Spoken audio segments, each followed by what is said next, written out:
Tapi apakah akan berbeda cerita di game yang ketiga di mana Geek sudah memegang match point? Oke, apakah sejarah akan terulang kembali dan MSC hanya menjadi angan-angan untuk Bigetron? Atau bahkan Bigetron berhasil membawa ke game selanjutnya? MPL Playoff, mana tepuk tangannya? Match point for King Fam Indonesia. Kesempatan terakhir untuk sang robot merah Profesor KB hanya ada di game ini. Wow. Go big or go home. Go big or go home. Yang tentunya akan sangat-sangat menarik perhatian kita semua karena Bigetron Alpha ketinggalan 2 poin. Sementara Geek Farm berada di match point. Dan dengan Baksha, tujuannya untuk bermain dengan tempo early game yang cepat. Kayaknya mereka ingin memberikan pressure di area side lanes. Agar nantinya follow up cepat bisa mereka jalankan. Tapi sepertinya pressure dari Geek Farm tidak ingin dihentikan. Eman lagi. Tapi kali ini kasusnya berbeda. Early pressure, Eman juga punya power. Dan bahkan Baloyski di depan sana. Dia dengan sangat mudah untuk nge-cover ke arah Kadera even though dia ada di area bottom lane sekejap. Dan kita tahu playstyle dari Kak Dera ini bisa dibilang pemain yang cukup sabar ya untuk di early ya. Apalagi dia tahu untuk laning situationnya nggak menguntungkan, dia akan bermain lebih disiplin, lebih pasif tentunya Profesor KB. Ya, cenderung pasif tapi proaktif karena lihat Aboy yang akan mencoba untuk mengganggu farming pattern dari Super Ken ketika dia ingin menggapai level yang keempat. Sekarang keadaannya lagi-lagi seperti biasa, early pressure coba buat dikendalikan sama Bigetron Alpha dengan memakan monster jungle. Ya, dan laning di bawah sempat ditahan juga ya untuk Luke sendiri. Menahan supaya level 4 tidak cepat didapatkan dari sisi Chorizo. Sementara Ray udah mulai mengganggu juga keberadaan dari Ki yang memang belum dapetin level 4-nya, tapi masalahnya pergerakan dari pemain-pemain Geek Farm ini lebih proaktif untuk bisa melancarkan mungkin laning di area bawahnya. Karena Kak Dera tentunya akan bermain lebih pasif, ditinggal sendirian, mandiri untuk 1v1 dengan Eman. Ya karena dia Cloud, dia punya battle mirror image. Tapi pressure di mid lane kayaknya nggak bakal bisa dilepaskan. Karena mereka tahu bahwa Minotaur akan sangat-sangat fungsional di level yang keempat. Jadi mereka mencoba untuk menekan agar Ki-nya tidak mendapatkan ultimate. Oke, Refaction bercegar Chorizo. Flicker telah dikeluarkan membuat tandanya Turtle kali ini bisa di tangan dari seorang Super Ken, tapi nampaknya take over Retribution kembali Lagi-lagi memberikan impact yang sangat mahal. Lagi-lagi Retribution Profesor KB membuat Bigetron Super Ken tidak mampu untuk mendapatkan objektif Turtle yang pertama dan bahkan trigger flicker yang bagus sih menurut aku dari Luke ke arah Chorizo karena mereka tahu zoning bisa dilakukan oleh Chorizo, apalagi dia udah punya final flash tadi. Sementara Cak Dera seperti biasa harus berhadapan dengan dua pemain dari Bigetron yang dimana Babysit udah mulai perlahan tapi pasti dilakukan oleh Ki juga. Wow, early pressure yang masih belum berhenti dari teman-teman Geek Farm karena mereka sedang berada di match point. Sekarang Bigetron yang dalam ancaman karena mereka harus mencari celah, mencari pundi-pundi kill untuk bisa menukarkan objektif keuntungan yang didapatkan sama Geek Farm. Bahkan kalau bisa kita melihat kondisi seperti ini, Chorizo yang akan coba dihajar oleh seorang Baloyski. Apakah shortcut akan terbuka? Chorizo versus everybody dan terlenyap sudah di arah bottom lane. Dimakan di pelan-pelan first blood. Mereka langsung balik ke asalnya masing-masing. Para pasukan dari tim Geek Farm, mereka mendapatkan power ganking yang kuat ketika Baloy dengan adanya chip. Ini dia makro claim yang tidak bisa dipungkiri, makro yang sangat besar dari Baloyski. Iya, dan ini yang udah aku bahas nih Prof. Ketika memang dari Bigetron mereka membawakan Novaria, Astral Liquid itu bisa jadi kunci. Karena gimana pun lawan mereka adalah chip yang bisa ngebuka shortcut kapanpun. So inisiasi dari Baloy dan kawan-kawan ini bisa mengejutkan pemain-pemain dari Bigetron dan mungkin Chorizo adalah target pertama. Ya, flanking karena nggak punya flicker juga, Chorizo bakal di shutdown begitu saja agar tidak bisa seimbang farming dari kedua XP lanernya dan masih diberikan pressure yang sama. Dibikin sekarat biar nggak bisa join team fight di turtle yang kedua.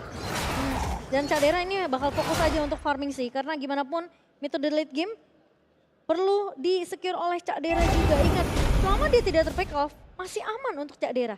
Dan gimana trio mid berjalan dari Baloy karena gimana pun mereka bisa melakukan metode pick off ya lagi. Bakar Kiart menggunakan flicker dan dia tetap tumbang di depan sana. Team fight kali ini tanpa adanya Ki membuatkan point kill yang sangat berarti untuk tim Geek Farm. Super Ken nggak akan bisa masuk. Apalagi kalau misalnya mau bermain dengan ada di arah Turtle, mereka harus lupakan. Kenapa aku bisa bilang lupakan? Sekalipun dari seorang Eman datang ke arah Turtle, itu akan sia-sia dan bahkan menimbulkan poin kill yang lebih banyak untuk pasukan Geek Farm. Iya, dia yang bakal rugi kalau Eman tadi jump in dengan adanya Spear of Destruction. 2 turtle secara gratis kali ini. Diamankan begitu saja oleh teman-teman dari Geek Farm. 1.800 gold. Leading yang sangat-sangat manis. Dengan adanya chip sebagai hero yang nantinya akan bisa membubarkan team fight. Shotgun kembali dibuka di arah bottom lane. Tapi mereka gagal untuk mendapatkan Sorizo. Dengan satu buah turret saja udah cukup untuk membuat mereka mendapatkan keuntungan. Dan nampaknya perpasukan dari tim Geek Farm benar-benar bermain dengan sangat pasti untuk bisa melakukan push tanpa harus kehilangan turret. Berbeda dengan game pertama, game kedua ya Prof. Kelihatan Bigetron bermain lebih pasif kali ini untuk early game-nya. Sementara dari posisi Cak Dera harus respect. Karena Ki sudah mulai nge-babysit ke arah Eman kali ini. PDI tidak akan membiarkan hal itu terjadi. Cak Dera akan dikasih kesempatan untuk setidaknya recall terlebih dahulu. Dan dari segi laning masih bisa dipegang oleh Geek Farm. Wow, pressure dan presence. Mereka hanya hadir untuk memberikan pressure. Ribaloyski mencoba untuk mencari di mana keberadaan dari member Bigetron Alpha. Mereka ingin mencoba untuk sekali lagi melakukan inisiasi dengan menggunakan shortcut. Dan mungkin ini yang Prof bilang, team fight ketika memang ada Novaria yang dipick sama Bigetron, team fightnya dari Geek Farm menjadi 60-40. Karena nggak ada Valentina yang seperti tadi Prof sudah sarankan untuk dipick. Setidaknya dengan Valentina mereka bisa copy ke arah Netherrealm. Gak cuma Netherrealm sih, tapi ada shortcut juga kan. Betul. Dengan shortcut bisa melakukan ganking, mendapatkan shield evac juga. Dan sekarang keuntungan berbalik sepertinya. Lagi-lagi Geek Farm. Kembali poin kill utama mereka Sorizo. Instant pick up pun terjadi. Sorizo menjadi bulan-bulanan warga ketika Geek Farm melakukan respon terhadap 1 poin kill sebelum ke arah Turtle. Possibility perfect Turtle 90% ada di arah Geek Farm. Tapi ini seperti di game pertama yang Ranger Mas bilang, mereka kenapa nggak fokus di laning lainnya? Ya itu kalau untuk bermain dengan chip mereka butuh itu. Mereka butuh untuk bermain agresif, tidak boleh kasih nafas sedikit pun. Dan kalau misalnya mereka nggak dapat di arah gold lanernya,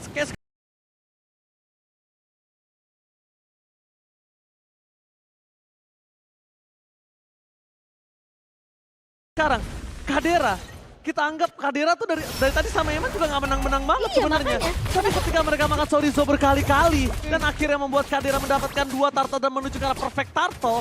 Ini kan Kadera secara tidak langsung akan kaya dengan sendirinya. Tapi Spear of Distraction masuk dan kemungkinan besar dia akan datang ke Supercat. What a takeover retribution from Supercat menggagalkan perfect turtle di tangan Geek Farm. Iya, setidaknya tidak ada perfect turtle untuk Geek Farm. Dan meskipun kita ngeliat Spear of Destruction yang sudah ditancapkan oleh Eman tadi, tapi dia tahu 2 melawan 1 bukanlah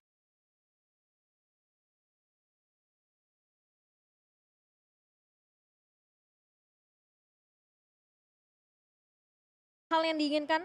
Dan bahkan Bigetron kali ini mereka harus mulai sadar dengan adanya pergerakan dari Balo yang tidak berhenti. Cak Dera udah mulai dikasih space kali ini. Itu dia. Kan ini dia mereka mencoba untuk tangkap. Bagaimana caranya mereka agresif terlalu dini. Tapi Baloyski di sana.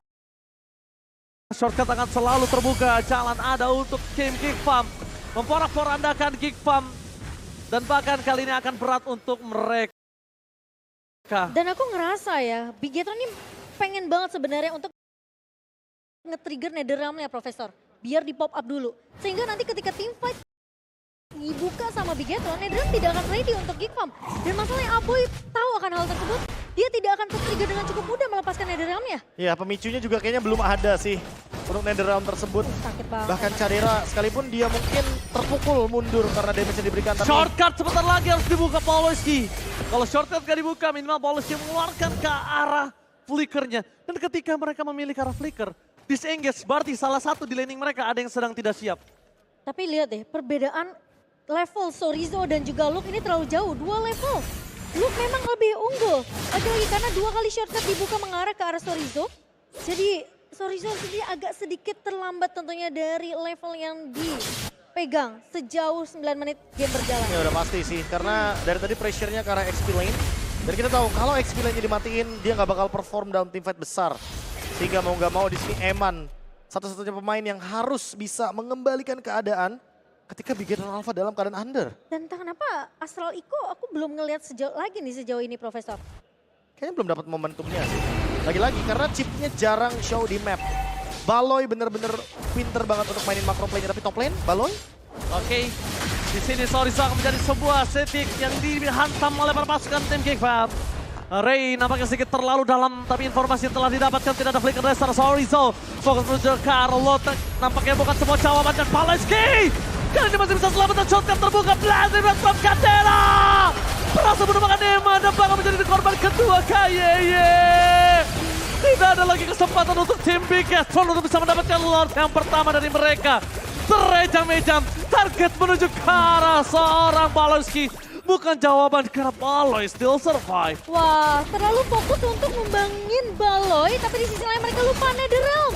Menjadi jaminan team fight panjang untuk Geekfam, Profesor. Wow, ini lagi-lagi ya kalau kita ngomongin soal team fight besar. Netherrealm selalu menjadi penyelamat. Ray akan safe banget di lini depan karena covernya pun terlalu banyak. Dan shortcut membuat Cadera punya shield evac. Ditambah lagi Blazing Duet. Harusnya Eman gak bakal punya cara untuk bisa menyelamatkan dirinya sendiri. Ya, dia bahkan belum punya Win of Nature karena item keduanya tadi Demon Hunter Sword bukan Golden Staff. Wah, bahkan sekarang perbedaan networknya udah mulai makin menjauh dengan Lord yang berhasil diamankan oleh Geekfam. 7.800 diungguli oleh Geekfam di menit yang ke-11. Dan sekarang Bigetron, mereka harus gimana, Prof? Mereka cuma bisa main defense. Tapi Geek kalau bisa nabrak ini possible banget. Ingat mereka masih punya Netherrealm. Iya. Dari Aboy. Kayaknya mereka harus mencoba untuk membuat sebuah lini pertahanan.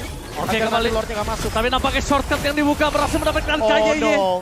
Oh no. Mereka Bahaya harus sih. melakukan defense tanpa adanya KYY. No KYY no party, tapi nampaknya Netherrealm berhasil diselamatkan. Tidak bisa terlalu cepat distabil terjadinya Blazing Red from Cadera.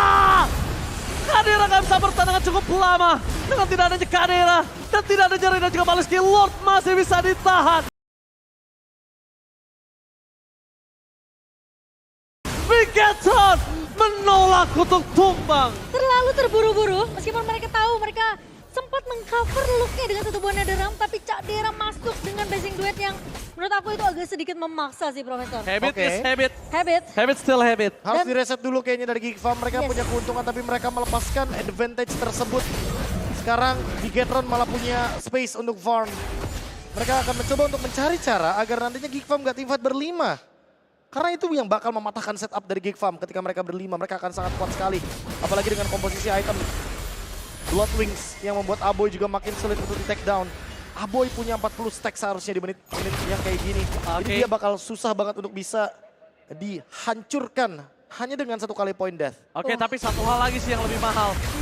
Belum ada Win of Nature Cadera. Sedangkan dari sosok Eman, dia Yo, on the udah way. menuju ke Win of Nature. Dan kemungkinan ini bisa menjadi celah kecil, tapi benar-benar bisa bermakna dan penting untuk Bigetron. Iya, tapi kalau misalnya memang bisa dieliminasi dengan cukup instan, mungkin Win of Nature moment dari Eman ini masih bisa ditahan oleh pemain dari Geekfam. Karena sekarang puncak Cadera sedang menuju ke arah Win of Nature. Iya. Cadera menang satu item sebenarnya. Iya, dengan Malefic Lord. Ya, karena Blazing Duet tadi aja. Dia mungkin melepaskan advantage-nya, tapi sedikit aja. Dan Geekfam masih pegang kendali team fight-nya. Karena by level, by gold, semuanya mereka masih unggulkan. Eman mendapatkan Win of Nature, tapi belum bisa menjawab juga bagaimana Aboy dan juga Luke yang berada di lini depan. Sehingga mau tidak mau, dia harus secepat mungkin antara dua item aja nih. Huskclaw atau Malefic Roar. Agar nantinya bisa memberikan penetration yang tinggi terhadap Luke yang udah punya Blood Armor. Pascal sih cukup menyeramkan ya, Prof ya. Karena gimana pun lah, dari lifestyle-nya untuk Eman sendiri akan lebih tinggi lagi. Dan Luke ini bakal jadi jaminan untuk garda depan dari Geekfam. Mungkin seperti yang Prof bilang, Eman memang belum ada satu bom Malefic Roar, penetration tambahan untuk menumbangkan Baloyski dan juga Aboy. Tapi ingat, masih ada Luke. Kalau Baloy tumbang, Luke bisa jadi jaminan garda depannya untuk Geekfam. Tapi masalahnya, kontes Lord harus dilakukan oleh Bigetron. Oke, pastikan dulu Astral Echo bisa keluar, kebuka, cari dulu di mana Baloynya. Ya, Kalau Baloynya udah kedeteksi, ini mungkin bisa jadi wanti-wanti untuk para pasukan dari tim Bigetron Alpha. Tapi kalau misalnya Baloynya masih belum terdeteksi, justru mereka harus siap lihat belakangnya gitu loh. iya. Mereka harus peka dengan pergerakan dari Baloy sih. Karena gimana pun Shortcut bisa dibuka kapan saja, team fight besar bisa datang dari Geek Farm. Ingat, one for all for one untuk Geek Farm. Dan sekarang Kating Lord akan dilakukan, Lord Dance untuk Geek Farm. Dan lihat, Bigetron sudah mulai dipukul mundur pelan, tapi tak pasti, tapi Baloy posisinya. Oke, tapi kalau ketika Baloy yang memaksa di depan sana, nampaknya akan orang dulu sebelum team fight terjadi. Fear of Distraction telah berhasil mendapatkan Baloy, tapi tidak di following up oleh seorang Eman. Eman dengan lebih sabar, karena melihat ada flicker dari Luke yang bisa menghantam dia dan Wind of Nature-nya akan sia-sia kalau untuk Luke aja. Iya, lebih baik buat Blazing Duet. Karena untuk sekarang kayaknya mereka berfokus sama laningnya. Dan kebetulan masih belum menemukan di mana Baloyski berada. Dan Baloyski akan terus mendapatkan Dragon HP yang begitu tinggi, tapi kayaknya ke-detect barusan. Oh, Baloyski udah mulai ketahuan di area atas. Sementara Super Ken dan kawan-kawan, Final Slash yang tidak mengenai ke arah Geek Farm. Ya untungnya kali ini di arah late game, ya kan, tidak terlalu lama untuk menunggu arah final slash yang dimiliki dari seorang Sorizo. Cuma untung aja kali ini kondisinya Geek Farm, Baloy-nya tidak ada flicker. Jadi untuk bisa berada di dalam mode beat, itu nggak bisa dilakukan sama Baloy. Ya, tapi slow push juga dilakukan sama Geek Farm. Mereka mencoba untuk memainkan lane jauhnya karena mereka punya Cloud. Mereka punya tambahan winning condition. Dan sekarang di Bigetron Alpha, mereka harus berhati-hati, kalau tidak mereka hanya akan membuat sebuah disparate move. Iya, ini nggak boleh terlalu terburu-buru juga sih menurut aku dari Geek Farm, apalagi posisi dari Eman ya.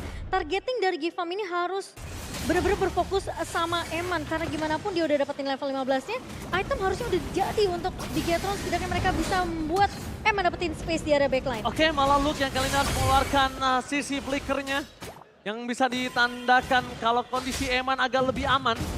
Untuk menuju ke arah dalam, Luke kayaknya butuh dua hal. Dia butuh free dulu dan dia pastikan Eman gak punya Wind of Nature. Karena kalau punya, wah Luke udah gak punya flicker, dia tersangkut. Shutdown terjadi, kelar. Iya, bahkan dia gak ada Breakfast Fighter karena dibuka. Tapi Aboy? Oke, Flow. Kali ini kita lihat flow yang diberikan. Fokus ke arah Eman. For defensive flicker yang diberikan para pasukan dari tim Geek Farm. Mereka berhasil men-take down Aboy. Shortcut terbuka. Fokus ke arah belakang. Gak bisa didapatkan. Geek Farm terlalu ragu-ragu untuk melakukan team fight. Ini menjadi kendala untuk mereka. Karena malah Bigetron Alpha yang bisa mendapatkan momen tersebut. Dan itu dia. Habit still habit. Ketika Geek Farm mendapatkan kemenangan dengan 2-0, mereka sulit untuk mendapatkan yang ketiganya. Sedangkan Blazing Red from Kadera berhasil memundahkan seorang K. Sorizo pun tumbang, 2 hilang. Apakah mereka akan lanjut Lord atau mereka akan segera menumbangkan dan menuju ke arah tim fight? Masalahnya Spear of Distraction-nya nggak connect, bro. Eman sempat membuka Spear of Distraction tapi ternyata tidak connect ke arah pemain-pemain dari Geek Farm. Sehingga 2 pemain dari Bigetron hilang begitu saja dan Lord akan jatuh ke tangan dari Geek Farm. Wow, Geek Farm lebih siap dalam tim fight besarnya. Mereka punya The Realm. Aboy juga udah siap dengan 6 itemnya. Dia selesai dengan Divine Glaive. Aboy sangat-sangat mematikan sekali untuk gerakan dari Eman. Ini possible banget untuk bisa dijadikan endgame. Karena teman-teman dari Geek Farm sudah mendapatkan banyak sekali keuntungan dan hanya berharap untuk Bigetron Alpha kali ini. Dengan power defense-nya, dengan Eman sebagai jangkar terkuatnya untuk bisa mempertahankan Lord yang sudah enhance. Winning condition dari Geek Farm, tabrak tanpa ragu. Karena tadi di team fight yang sebelumnya ketika shortcut dibuka mereka agak sedikit ragu. Mereka ragu banget. Iya, kelihatan. Dan itu dia Geek Farm, ketika ragu-ragu sangat terlihat. Dan bahkan lihat para pasukan dari tim Geek Farm ID. Mereka mencoba untuk mendorong di 3 lane yang berbeda.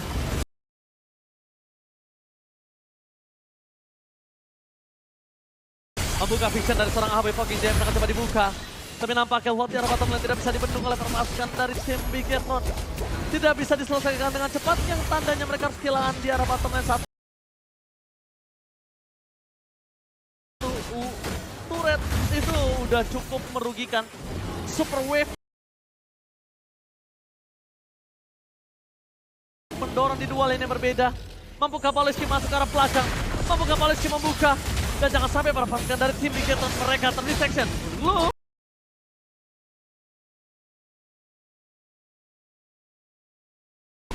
dimakan dengan Final Slash, itu nggak wise choice menurut aku.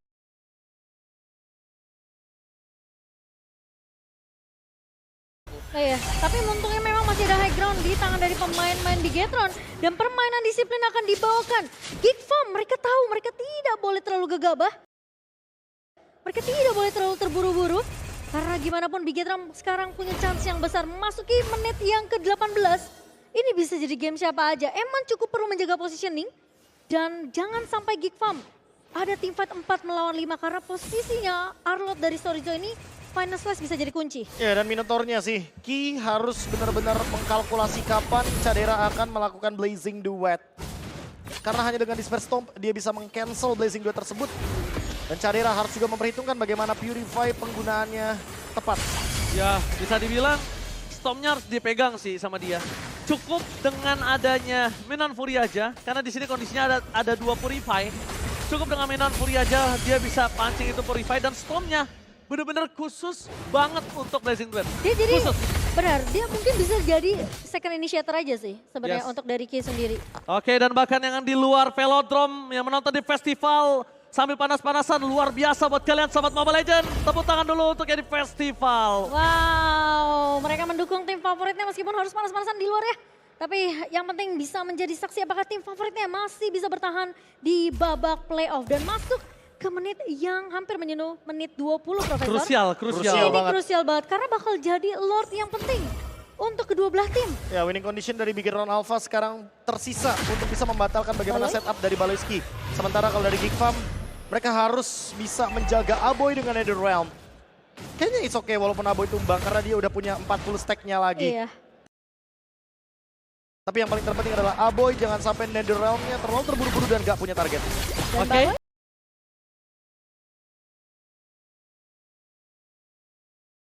Jadi dia, walking damage jangan sampai dilakukan Cadera. Ken-nya bakal bonyok dan bedanya tidak ada Netherrealm untuk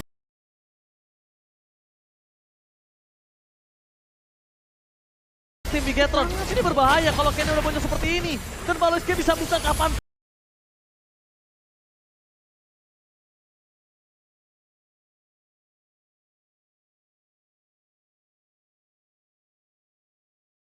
pun untuk bisa ke arah belakang.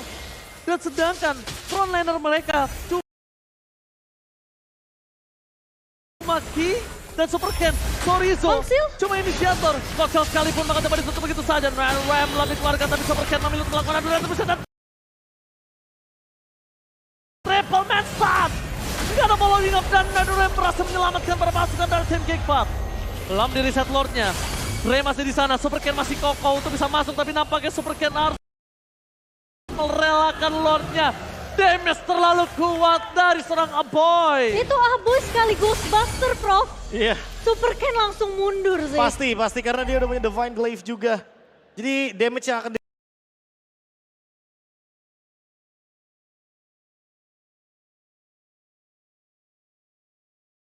diberikan akan menembus bagaimana tebalnya tubuh dari Basya. Apalagi Basyanya belum selesai dengan Athena Shield. Tadi dia selesai dengan Winter Truncheon, Lord Evolve, possible endgame untuk Geek Farm menutup game ini match point